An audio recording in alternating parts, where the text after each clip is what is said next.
It's a real honor for me to be up here and talking with you tonight. And every one of these tables has a warrior. Most of the tables has a warrior who's done amazing things, amazing warrior athletes who have overcome the toughest obstacles, things that most of us can never imagine.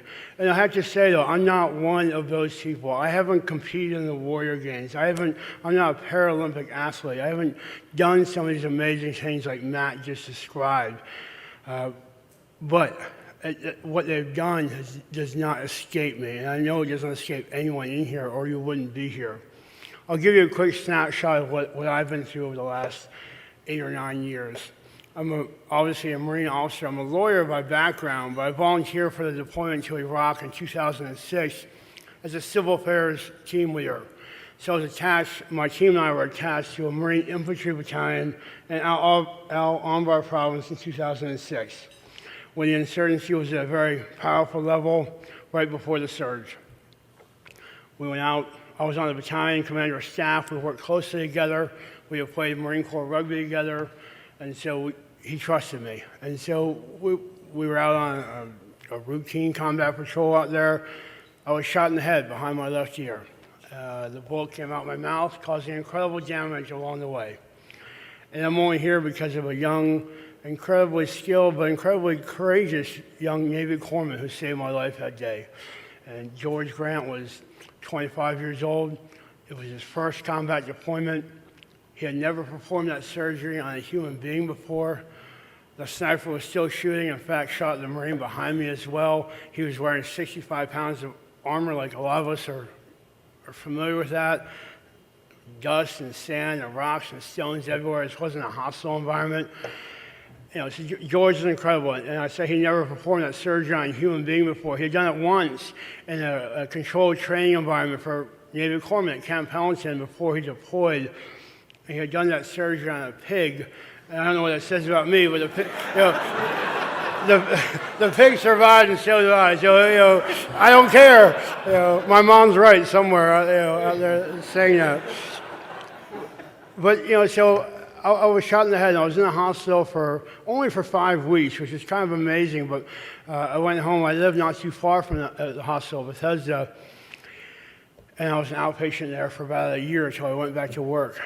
But my head was incredibly swollen for a long time. I wasn't always this good looking, It would look like a big basketball. It's incredible, and I'm sure some of the warriors at tables can attest what your body can do. I mean, it's swollen, it looked terrible. And I didn't like leaving the house. As confident as I was growing up, I played a lot of sports. I was always out there, had a good career.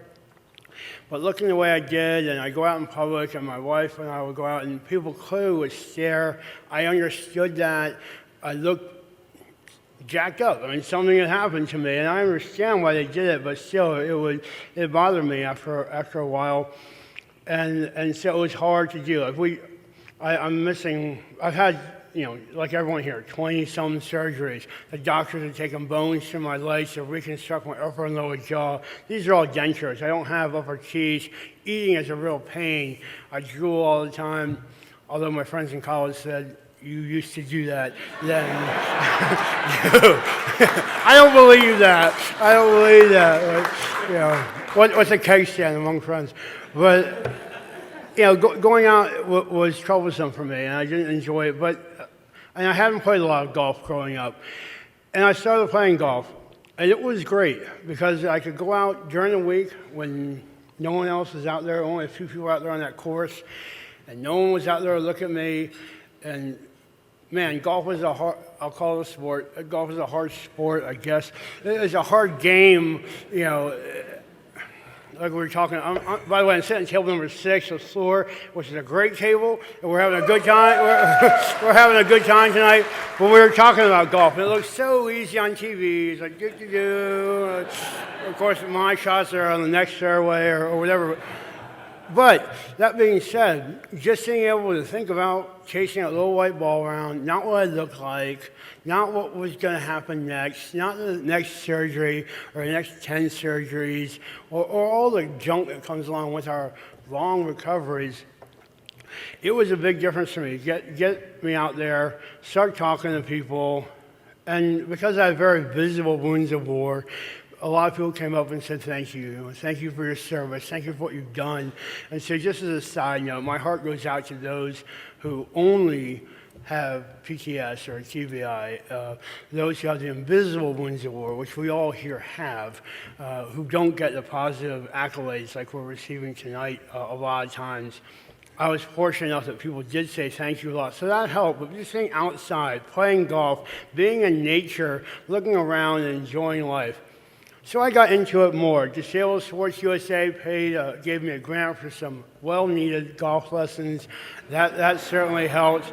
I'll take lessons from anyone. I have no problem. If you want to give me some free lessons, that sounds great. I've played in a number of the Warfighters sports golf tournaments. In fact, we have one coming up very soon. Those are fantastic. That's a way for the Wounded Warriors to get out there, get a chance to hit the ball together, and meet other people like all of you who care about how we're doing. We don't have those opportunities a lot. So for me, these golf tournaments and just being part of the golf world, thanks to GSUSA, has made a big difference in my life. So for all the funders who are here today, thank you so much for what you do for us.